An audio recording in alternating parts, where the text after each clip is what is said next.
Math with Shivam Guru channel में। तो दोस्तों हम लोग पढ़ रहे थे लाभ और हानि। लाभ और हानि में लगातार क्वेश्चन आपको दिए जा रहे हैं। तो लगभग 62 सवाल मैं आपको कंटिन्यू करा चुका हूं और ये लगभग मैंने आपको 7 या 8 वीडियो में 62 सवाल मैंने आपको दिए हैं। आधा घंटा 35 मिनट ऐसे वीडियो हैं। तो अगर आप कोई नया स्टूडेंट है, पहली बार वीडियो को देख रहा है, तो अगर आप सही से मैथ को सीखना चाहते हैं और आप ये जानना चाहते हैं कि एग्जाम में किस तरह के सवाल आते हैं, तो आप मेरे वीडियो को जरूर देखें। इनसे आपको बहुत ज्यादा एग्जाम में लाभ मिलेगा। तो चलिए आइए उसी क्रम में हम लोग चलते हैं, ठीक है। तो 62 सवाल हो चुके हैं। आज हम लोग 63 यानी कि 63 सवाल से शुरू करेंगे। क्वेश्चन नंबर 63 सवाल है आपके पास। दो वस्तुएं ए और बी क्रमशः 4960 रुपए और 3720 रुपए में बेचे गए। वस्तु ए पर 31.25% का लाभ तथा वस्तु बी पर 18.18% की हानि होती है। संपूर्ण लेन देन का प्रतिशत लाभ ऑब्लिक हानि क्या होगा। तो दोस्तों इसके पहले मैंने जो सवाल कराया था उसमें विक्रय मूल्य बराबर होता था, दोनों क्या होता था, समान विक्रय मूल्य होता था। लेकिन आप यहाँ पर इस सवाल में चेंज क्या आपको दिख रहा है, ये चेंज दिख रहा है क्या कि विक्रय मूल्य दोनों के अलग अलग दे रखे हैं। तो अब देखते हैं कि इस तरह के सवाल कैसे किए जाएंगे।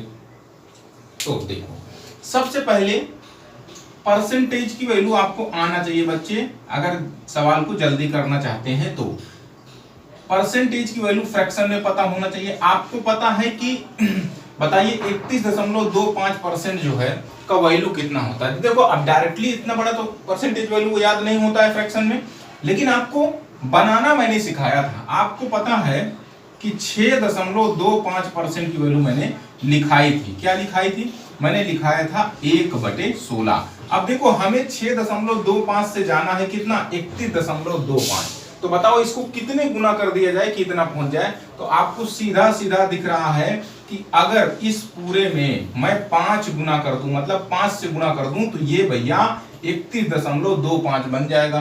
तो भैया अगर 5 से इसमें गुना कर रहे हैं तो इधर भी तो गुना हो जाएगा, तो इधर भी गुना हो जाएगा, तो ये कितना हो जाएगा, 5/16 हो जाएगा। इसका मतलब ये हुआ कि भैया ये जो मान है 31.25% का, वो है 5/16। ठीक, इतनी सी बात है। जो बच्चा नया पहली बार पढ़ रहा हो उसको परसेंटेज मेरा पढ़ना पड़ेगा, तभी ये चीज समझ में आएगी।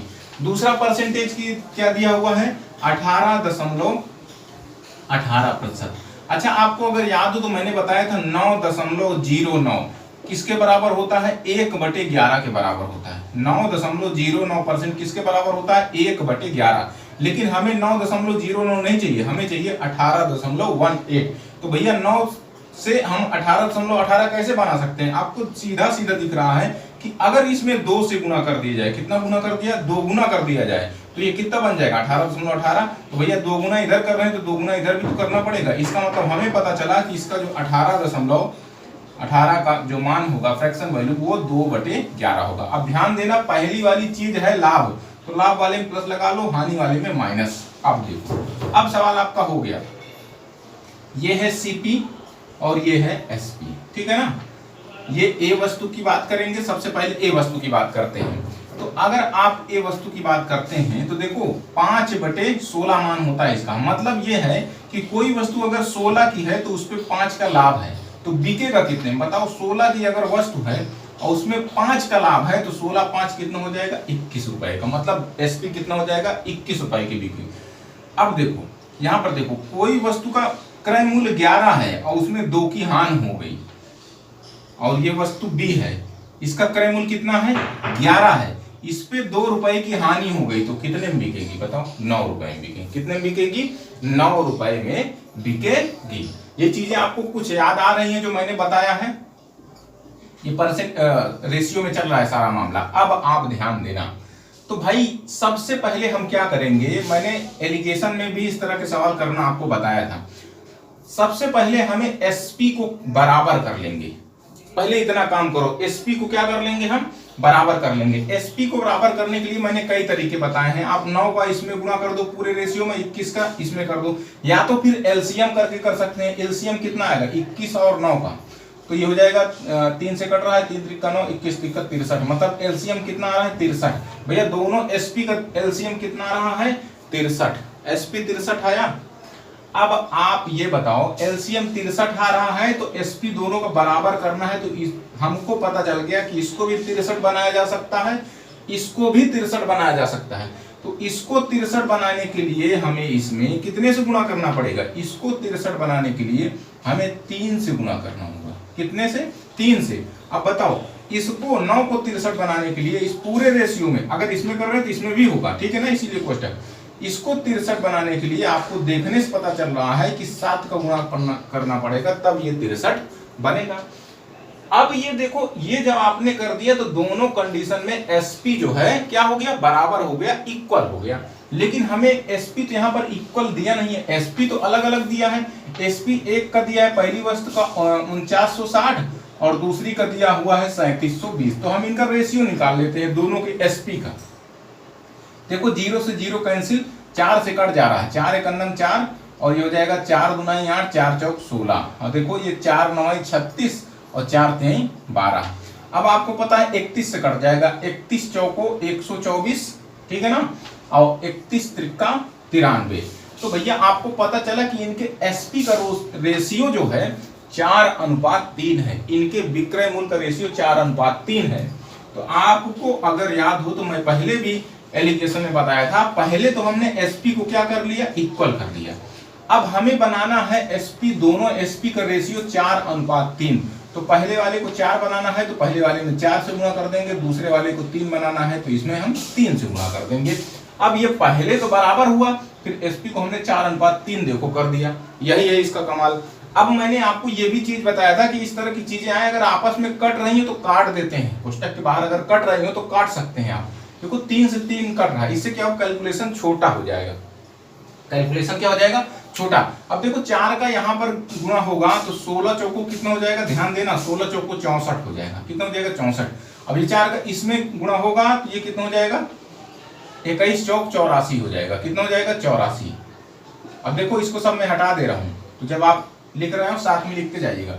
अब देखिए 7 बचा है, 7 का यहाँ पर करेंगे तो 11 सते 77 हो जाएगा। कितना हो जाएगा? 77। अब देखो इसका इसमें करेंगे 9 सते कितना हो जाएगा? 63 हो जाएगा। कितना हो जाएगा? 63। तो ये तो मामला पूरा हट गया। अब देखो आपको अब चीजें आसान हो गई। आपने 64 की वस्तु को कितने में बेचा बच्चे? 84 रुपए में। तो आपको लाभ दिख रहा है। देखो 64 की वस्तु को 84 में आपने बेचा तो आपको सीधा सीधा यहाँ पर 20 का लाभ दिख रहा है। क्या दिख रहा है? 20 यूनिट का लाभ दिख रहा है। 64 की वस्तु को 84 में 20 यूनिट का लाभ। अब देखो 77 की वस्तु को 63 में बेच गए, अरे भाई ये तो घाटा हो गया हमको। देखो 77 रुपए का खरीदा और 63 का बेच गए तो घाटा हो गया। कितने घाटा हुआ? तो घाटा हमको देखो यहाँ तो कितने का दिख रहा था? 20 का दिख रहा था, और यहाँ पर देखो यहाँ पर कितने का दिख रहा है? 7 मतलब 14 का दिख रहा है। 14 का यहाँ पर क्या दिख रहा है? घाटा दिख रहा है, तो माइनस में रखेंगे। भैया पहली वस्तु पर हमें 20 का लाभ हुआ, दूसरी पर 14 की हानि हो गई। तो अगर ऑल ओवर अगर पूरे संपूर्ण लेन देन में देखें तो 14 देखो 20 मिला, 14 आपसे चला गया, तो कुल मिलाकर आपको मिला कितना? रियल में 6 ही मिला। कितना मिला? 6 ही का लाभ मिला। कितने का मिला? 6 का लाभ मिला। अब देखो सवाल में क्या कहा है। अच्छा, संपूर्ण लेन देन में प्रतिशत लाभ बताना था, तो चलो ठीक है, हमको पता चल गया कि भैया लाभ हो रहा है। कितने का लाभ हो रहा है? लाभ हो रहा है 6 का। तो प्रतिशत लाभ बराबर लाभ कितने का है? 6 गुणे में क्या होता है? 100 बटे में क्या होता है? क्रय मूल्य।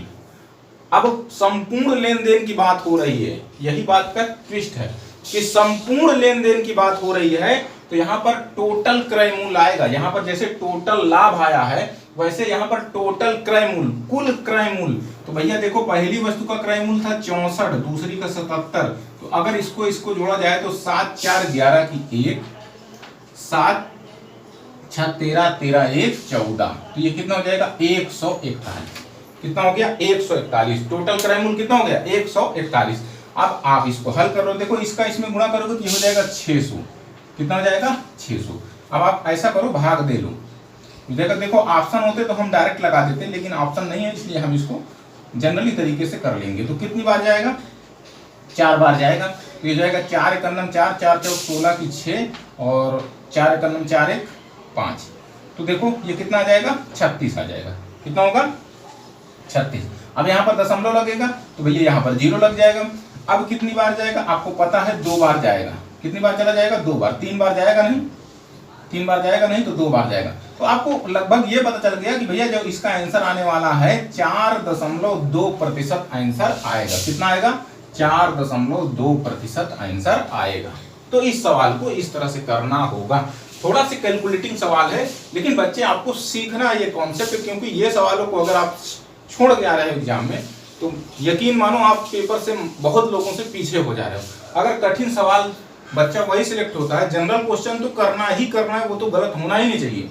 लेकिन जो मॉडरेट कठिन सवाल होते हैं उनको भी जो टच कर ले जाता है, हल कर ले जाता है, उसी का सिलेक्शन हो पाता है। ऐसा नहीं है कि आसान आसान करके चले आए, वहां से नहीं होता है, फिर कहोगे कि मेरिट से बाहर हो गए। तो ये सब सवाल करना आपको सीखना है। चलो अगला सवाल।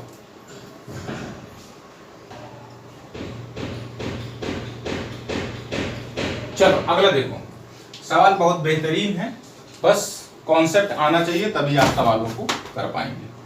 जो लोग पहले से कहीं ना कहीं से मैथ पढ़े हुए हैं वो लोग अपने आप इसको हल करने की पहले कोशिश करेंगे, इसके बाद जो है मेरे तरीकों को अपनाएंगे। चलो सवाल है, 3 वस्तुओं को क्रमशः 18.18 हानि प्रतिशत हानि, 20% लाभ और 14.28% लाभ पर बेचा। तीनों का विक्रय मूल्य समान है। नोटेड, तीनों का विक्रय मूल्य समान है, ये बात को ध्यान रखना। तथा उसने कुल 650 रुपए का लाभ कमाया हो तो तीनों वस्तुओं का क्रय मूल्य का योग क्या होगा। चलो सबसे पहले परसेंटेज की अगर मैं बात करूं तो यहाँ पर परसेंटेज को हम लोग वो कर लेते हैं। ये एक तरह से आपका परसेंटेज की वैल्यू आपको रिवाइज करवा रहा हूं, सवाल तो आता ही आता है आपको। अगर इसको पता है, इसका अभी अभी बताया था कि इसका अगर 9.09 ये किसके बराबर होता है? 1/11 के। तो भैया ये पहुंचना है तो हमको 2 का गुणा करना पड़ेगा। अगर इधर 2 का तो इधर भी 2 का, तो मतलब ये कितने का मान हो गया? ये 2/11 हो गया। कितने को हो गया? 2/11।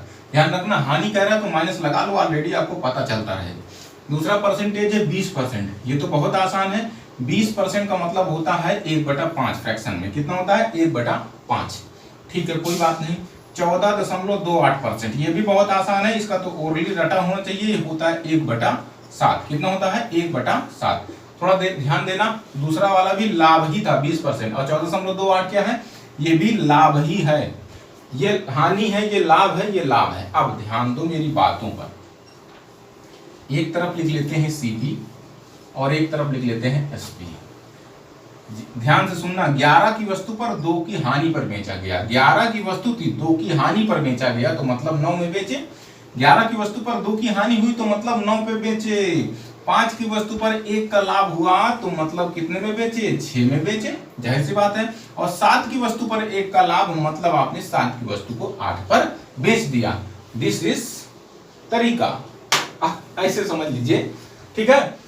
अब देखो कहाँ है ये वाली बात, ध्यान देना, तीनों का विक्रय मूल्य समान है। तो भैया विक्रय मूल्य आप ध्यान से देखो, इसमें विक्रय मूल्य सब के अलग अलग हैं, तो इसको बराबर करना पड़ेगा। और बराबर करने का सबसे अच्छा तरीका है, आप तीनों का एलसीएम ले लीजिए। 9, 6, 8, इनका एलसीएम मैंने निकालना बताया है, नहीं तो आप ये फिर वही अपना पुराना स्टाइल से निकालिए। और अगर मैंने जो बताया है तो आप जाके लासाम आसाम देख सकते हैं। आप देखो इन दोनों में मैं ऐसे निकाल लेता हूँ, ये हो जाएगा 3 दूनी 6, 2 चौको 8, तो हो जाएगा 9 दूनी 18, 18 चौक 72। तो एलसीएम कितना आएगा? 72। बताओ इन तीनों का एलसीएम कितना आएगा? 9, 6, 8 का एलसीएम 72। अब भाग दो, अब मुझे 72 बनाना है इन तीनों को। तो 72 बनाने के लिए आप ध्यान देना, इस पे मुझे कितने गुना करना पड़ेगा? 8 का। कितने का? देखो इस 9 को 72 बनाने के लिए मुझे 8 का गुना करना पड़ेगा। ये सभी रेशियो में बात हो रही है। इसको 72 बनाने के लिए आपको 12 का गुना करना पड़ेगा। कितने का? 12 का। अब 8 को 72 बनाना है तो आपको 9 का गुना करना पड़ेगा। कुछ पल्ले पड़ा, ठीक है। अब देखो इससे क्या हो गया कि ये सब बराबर हो गया। चलो अब अंदर गुणा कर लेते हैं। 11 8 कितना, देखो अंदर गुणा करेंगे, 11 8 88 हो गया। देखो मिटाता जा रहा हूं, आप सामने लिख लेंगे। ये 9 8 कितना हो गया? ये तो 72 हो ही जाएगा। 12 का अंदर गुणा करो, 12 पंचे 60 हो जाएगा। 12 6 कितना हो गया? ये 72 तो होना ही है, सबको बराबर किए हैं। 9 का इसमें करो, 9 7 कितना हो जाएगा? 63 हो जाएगा। 9 8 ये तो 72 होना ही। अब देख लो सबका एसपी बराबर हो गया। सवाल में यही तो कहा था, तीनों का विक्रय मूल्य समान है, तो हमने देखो बराबर कर दिया मिनटों में। अब चलो, अब कहाँ है? अच्छा ये 650 क्या दिया है, तथा उसने कुल 650 रुपए का लाभ कमाया। तो भैया लाभ देखो, देखते हैं, आप 88 रुपए की वस्तु थी, आपने उसको कितने में बेच दिया, 72 में, तो आपको घाटा हो गया। भाई 88 की वस्तु थी, आपने 72 में बेच दिया, तो जाहिर सी बात है आपको 16 का घाटा हुआ। कितने का? 16 का घाटा हुआ। इसको माइनस में लिख लेते हैं। 60 की वस्तु थी, आपने जो है 72 में बेच दिया, तो जाहिर सी बात है यहाँ पर आपको लाभ दिख रहा है, और कितने का दिख रहा है, 12 का। कितने का? 12 का। 63 की वस्तु थी, आपने 72 में बेच दिया, तो आपको लाभ कितने का दिख रहा है, लाभ आपको 9 का दिख रहा है। देखो 7 इधर 2 इधर, तो कितने का दिख रहा है, 9 का दिख रहा है। तो आप मुझको ये बताओ कि टोटल इनका योग कितना होगा। टोटल जोड़ोगे तो 9 2 11 21 हो जाएगा, प्लस का 21 और माइनस का 16, तो 21 में से 16 घट जाएगा ना, ये माइनस का है, तो 21 में से 16 घट जाएगा तो आएगा 5। कितना आएगा? 5। मतलब टोटल आपको 5 का ऑल ओवर देखा जाए तो लाभ कितने को हो रहा है, रियलिटी में 5 यूनिट का लाभ हो रहा है। कितने का? 5 यूनिट। तो भैया जबकि सवाल में कुल लाभ कितना दिया है, 650, तो भैया यही 5 किसके बराबर होगा बताओ, 650 रुपया के बराबर होगा कि नहीं होगा? बिल्कुल होगा। लेकिन आपसे सवाल में क्या पूछा है, तीनों वस्तुओं का क्रय मूल्य पूछा है। तो भैया तीनों वस्तुओं का क्रय मूल्य क्या आप यहां से ज्ञात नहीं कर सकते हो? जोड़ लो, 8 3 11 की 1, और ये जाएगा 8 6 14, 14 6 20, और 20 और 1 21।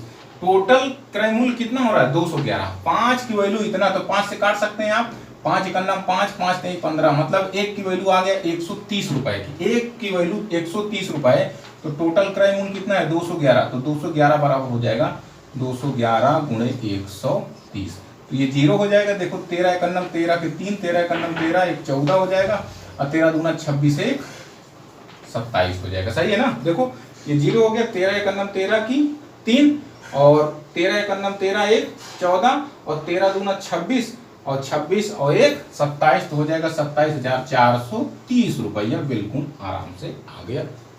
भले सवाल थोड़ा सा कठिन दिख रहा हो, वो वैल्यू कितनी भी कठिन दी गई हो, अगर रेशियो मेथड आता है तो परसेंटेज की वैल्यू कितना भी कठिन दिया गया हो, आप आराम से बिल्कुल कर पाएंगे। चलो शॉर्ट स्क्रीन लो। ओके,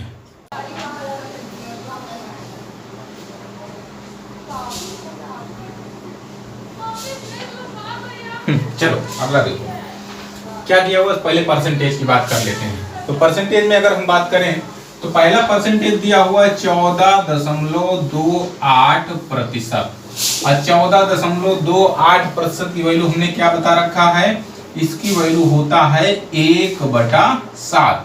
देखो हानि दिया है तो यहाँ पर माइनस हम लगा लेते हैं, जिससे पता चलता रहे। फिर दूसरा क्या दिया हुआ है, ये x का दिया हुआ है। फिर इसके बाद y का परसेंटेज 12.5%। कितना है, 12.5%, मतलब 12.5%, और इसका वैल्यू आपको मैंने ओरली याद कराया है, ये प्लस में रहेगा, लाभ है इसका 1/8 होता है। इसी तरह से कितना है, 15 सही 5/13%, 15 सही 5/13%। तो देखो अब ये आपको हो सकता ना याद हो, लेकिन याद रखना कि मैंने 1/13 की वैल्यू कुछ आपको बताई थी। तो 1/13 कितना होता है, अरे ये तो आप निकाल सकते हो। 1/13 मतलब ये कि अगर 100/13 हो तो आप क्या लिख सकते हैं, इसको बताओ। 13 सते 91, यानी कि ये लिखाया गया था 1/13 की, जो मैंने वैल्यू लिखाई थी 1/13 की, ये लिखाया था 7 सही 9/13%। कितना लिखाया था, 7 सही 9/13% की वैल्यू बताया था, 1/13 बताया था। दोनों तरीके से इसको याद रखा जाता है। अब मुझको बताओ 7 से पहुंचना है 15 सही 5/13, तो इसको पहुंचना है तो आपको यहाँ से देखने से नहीं पता चल रहा है कि अगर इसको दुगना कर दें तो ये बन जाएगा 15 सही 5/13। तो दुगना करेंगे तो देखो इसमें 2 से गुणा करोगे, तो 2 से गुणा कर दोगे तो मतलब ये हुआ कि इसका 2/13 होगा। सीधा सीधा क्या हो जाएगा, 2/13। और तीसरा परसेंटेज दिया है 9.09, ये तो आपको याद ही होगा, ये होता है 1/11। दिख रहा है ना, 1/11। अब ध्यान रखना, देखो पहला वाला था हानि, दूसरा वाला था लाभ, तीसरा वाला है लाभ, और चौथा वाला है हानि। चलो देख लेते हैं। तो आप एक तरफ लिखेंगे CP और एक तरफ लिखेंगे SP। अब देखो पहली वाली वस्तु का नाम है X, X की बात करेंगे। 7 की वस्तु पर 1 की हानि, तो 7 की वस्तु को 1 की हानि पर बेचोगे मतलब 6 में बेच दोगे। 8 की वस्तु पर 1 का लाभ, यानी y पर 8 पर 1 का लाभ मतलब 9 का हो जाएगा। थोड़ा और क्लोज करते हैं, नहीं आएगा नहीं, 8 का हो जाएगा 9, और यहाँ 13 से हो जाएगा 15, ये 13 से हो जाएगा 13 2 15, और 11 से हो जाए 11 से देखो घटेगा, ये माइनस में हानि हो रही है ना, तो 11 से हो जाएगा 10, ये हो जाएगा वो x y z, और ये क्या था w। कोई बात नहीं, सभी के विक्रय मूल्य देखो बराबर दिया है, विक्रय मूल्य क्या दिया है बराबर, तो इस बार बराबर करेंगे। तो मैंने क्या तरीका बताया है, इन चारों का इस बार एलसीएम ले लीजिए। तो मुझे एलसीएम लेना है 6 9 15 और 10 का। तो इनका अगर एलसीएम लिया जाए तो कितना आ जाएगा, देखो अगर पहले इसका ले लो 6 9 15 का, तो ये हो जाएगा 3 त्रिका 9, ये हो जाएगा 3 पचे 15, यानी 5 नहीं 15 पचे 75, और 6 तरीक 18 18 पंचे 90। अब अगर इसी के साथ में 10 को भी ले ले तब भी इसका एलसीएम कितना रहेगा 90। तो हमको पता चला कि इन तीनों का एलसीएम कितना है 90, मतलब इसको 90 बनाना है। तो देखो इसको 90 बनाने के लिए आप कितने से गुणा करोगे 15 से, इसको 9 को 90 बनाने के लिए हमें गुणा करना पड़ेगा 10 से, 15 को 90 बनाने के लिए 6 से, 10 को 90 बनाने के लिए 9 से। अब अंदर देखो डायरेक्टली गुणा करो, ये 15 सत्ते 105 हो जाएगा 105, और 15 छक्का 90 ये हो जाएगा। ठीक, अब इसका यहाँ पर कर लो, ये हो जाएगा 10 8 80, पहले डायरेक्ट देखो 13 छक 78, और ये हो जाएगा 9 11 9 99, 11 9 99। देखो ये 90 90 तो सभी हो जाएंगे, ये तो आपको पता चल गया ना, जब उसका गुणा कर दिए तो सभी एसपी बराबर हो गए। चलो अब ध्यान से देखना, 105 की वस्तु आपने 90 में बेच दी, मतलब आपने घाटा कर लिया, और कितने का घाटा हुआ आपको 15 रुपए का घाटा हो गया। 80 की वस्तु, ये 80 था ना, हाँ 80 था, 800, हाँ 80 की वस्तु को 90 में बेचा, आपको 10 का लाभ हुआ। 78 की वस्तु को 90 में बेच दिया, आपको 12 का लाभ हो गया। कितने का 12 का। 99 की वस्तु को आपने 90 में बेच दिया, आपको 9 रुपए का घाटा हो गया। तो टोटल देखो लाभ हो रहा है कि हानि हो रही है। देखो पहले माइनस माइनस को जोड़ लो, माइनस माइनस को जोड़ेंगे तो ये हो जाएगा 9 5 14 24, और ये प्लस वाला कितना हो जाएगा 22। मतलब यहाँ पर देखो निगेटिव वाला 24 हो रहा है, प्लस वाला 22, इसका मतलब अभी भी संपूर्ण अगर देखा जाए तो 2 रुपए का, मतलब 2 यूनिट का हमें घाटा हो रहा है। जबकि सवाल में पूरे लेन देन में 100 रुपए का नुकसान का मतलब हानि हुई हो, जबकि यहाँ पर घाटा कितने का है 2 का, तो 2 बराबर कितना हो जाएगा 100 रुपया के।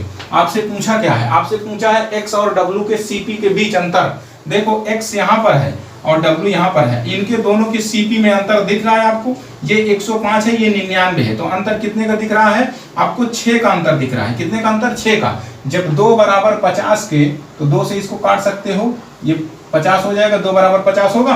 अब देखो जब 1 बराबर 50 हो गया तो 6 बराबर कितना होगा, तो 6 बराबर हो जाएगा 6 पंचे 30, मतलब 300 रुपए। कितना बड़ा सवाल है लेकिन कितना जल्दी हो गया। जब ये आपको आता होगा कॉन्सेप्ट तभी आप इसको कर पाएंगे। ठीक, चल अगला सवाल।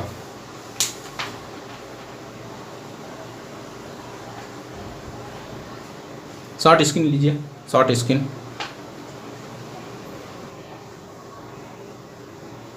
अगला देखो, अब थोड़ा सा पैटर्न अलग हो गया, ठीक है ना, लेकिन लगाएंगे उसी तरीके से। देखो कहा एक व्यक्ति 2 वस्तुओं में से प्रत्येक को 2695 रुपए में बेचा। उसने पहली वस्तु को 18.75% लाभ पर बेचा। ज्ञात कीजिए उसे दूसरे वस्तु को, सॉरी ज्ञात कीजिए नहीं,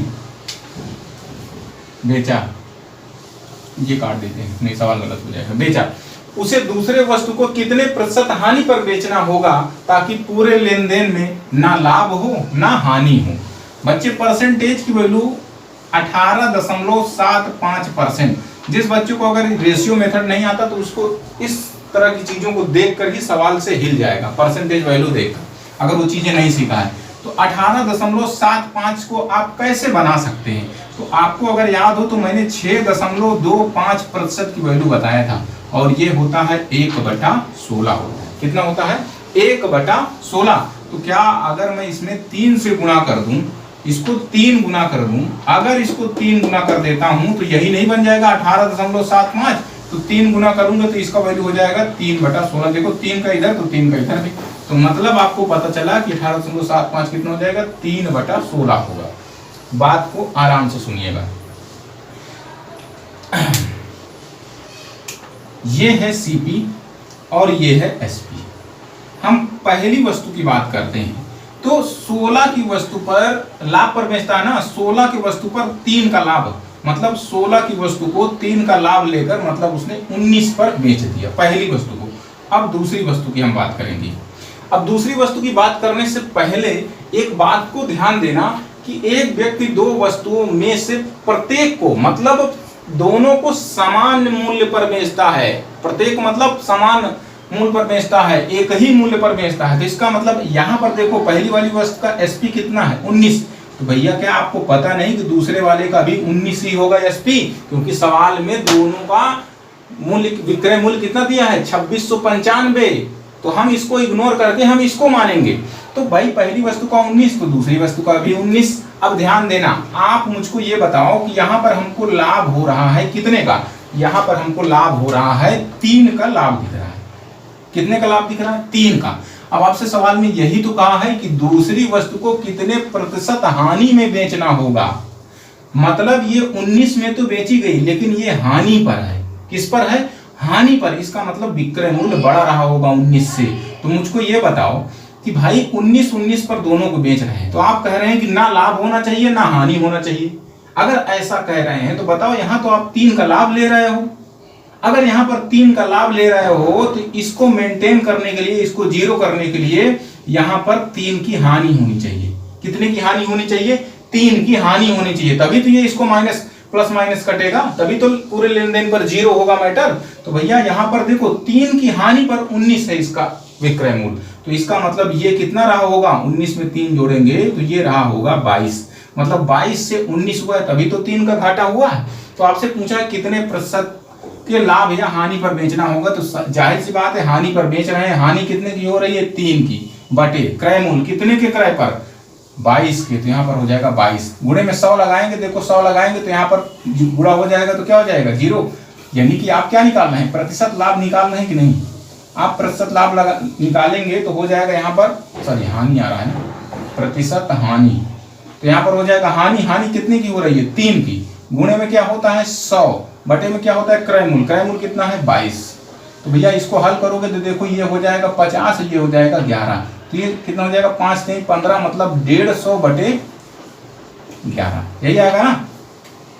तो कितनी बार जाएगा, देखो भाग दे लो। जब आप भाग देंगे तो 11 एक अन्नम 11 और 11 तिया 33 और 7 बचेगा, 11 छक्का 66, 4 बचेगा, 11 तिया 33, मतलब 13.63% के लगभग इसका आंसर आएगा। दशमलव के एक अंक तक निकालना था, मतलब दूसरी वस्तु को 13.63% की हानि पर बेचना होगा। ठीक, इस तरह से इसको करना है। अगला चलो, वही सवाल में मैंने चेंज किया है, अब आपको बताना है। करा एक व्यक्ति दो वस्तुओं में से प्रत्येक को 6,630 रुपए में बेचा।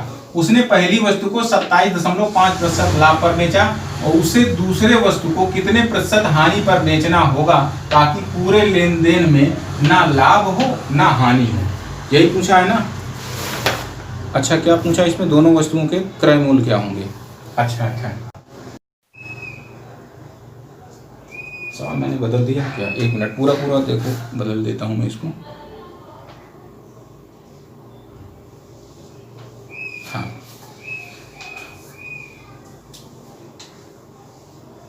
एक मिनट, मैं सवाल बदल देता हूं, नहीं पूरा वही हो जाएगा। चलो सवाल मैंने बदल दिया है, ठीक है ना। इस बार ना आपको बताना है दोनों वस्तुओं का क्रय मूल्य बताना है।